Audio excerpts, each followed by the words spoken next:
Hello Year 3, back again with our next chapter of Chapter 5. So make sure you have that in front of you and you've got your following finger ready. Nim stood in the doorway, looking out to sea one last time before the sun set, just in case Jack got home faster than he thought, because no matter how much she liked reading letters from Alex Rover, she'd like to see Jack's sails even more.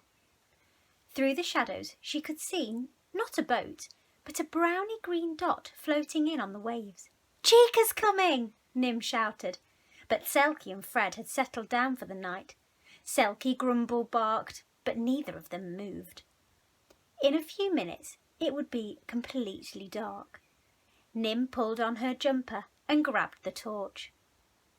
Its light shone pale in the dusk as she jumped down the rocks to Turtle Beach. Walking slowly on the cold night sand, she turned off the torch and waited. The turtle paddled steadily towards her, a hump of shell glooming in the dark grey waves, and heaved herself onto the sand. Nim crept closer. "Welcome home, Chica." Chica was too busy to answer. She dragged her huge body up above the reach of the highest tide and started scooping out sand with her strong front flippers. It was hard grunting work. Nim squatted beside her, watching quietly in the darkness and wiping away sand from the turtle's watery eyes until the hole was just as deep and as wide as it needed to be. The stars scattered brightly and were mirrored in the sea. A fat crescent moon rose among them. An egg after round white egg rolled into the bottom of the nest. 99, Nim whispered as Chica pushed sand back into the hole, rocking her heavy body back and forth till the sand was thumped hard and smooth. She didn't want anyone else to know where her precious babies were hidden.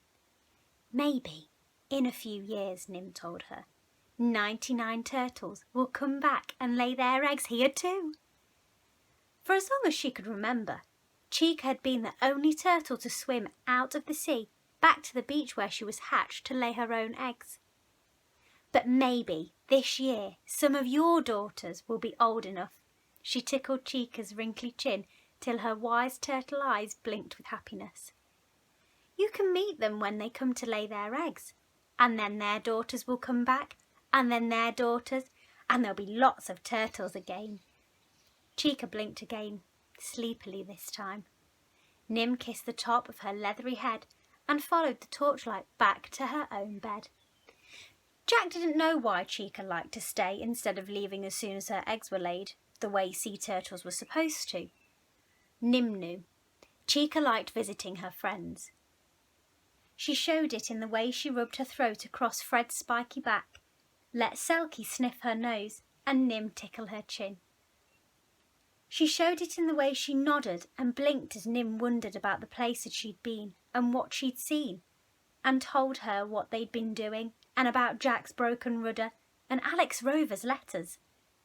Chica wasn't cuddly, but she was a good listener. As the morning got hotter, they lazed in the calm shallows of Turtle Beach. Chica was tired because she'd swum hundreds of kilometres and laid 99 eggs. Nim was tired because she'd stayed up watching Chica lay eggs. Selkie was tired because she'd worried about Nim staying up late. Fred wasn't tired, but he didn't mind being lazy if everyone else was. Just before sunset, Nim raced up to the vegetable garden to see what was ripe.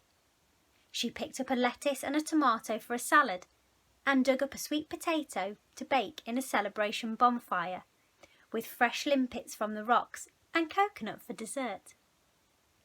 Friday, the 2nd of April, 1825. Dear Alex Rover, I didn't check the coconut experiment today because last night Chica came onto Turtle Beach to lay her eggs, and she likes me to sit with her while she does it. Chica is a green turtle, and she likes Selkie and Fred too, so we spent nearly the whole day with her. Jack will be home soon too, and he can check if I'm doing the experiment the right way. From Nim. P.S. Keyhole Cove is just like you described it. Friday, 2nd of April, 13:30. Dear Nim, I think the right way to do the experiment is any way my chief experiment wants to. Now I'm imagining Turtle Beach, pale gold sands marked with flipper prints of a very special turtle, and your footprints beside her prints. I'm turtle green with envy. Yours, Alex. Alex Rover sat and stared at her computer. It wasn't easy to see because the desk was stacked with books about oceans and islands, magazines about boats and rafts, videos about seabirds and animals. The walls were covered by a map of the world, charts of the moon and stars, paintings of the sea, calm and blue, wild and grey, and every other mood between. Pictures of sandy beaches, rocky cliffs, coconut trees, tropical islands, coral reefs, seagulls and frigate birds. But Alex was thinking about Nim and wondering whether Selkie and Fred were her sister and brother or pets. Can you believe that Chica laid 99 eggs and that Alex Rover still thinks that Selkie and Fred are Nim's brother and sister? There's a lot to find out yet, isn't there? Very exciting. So answer your comprehension questions below and get reading chapter 6 before next week. Bye!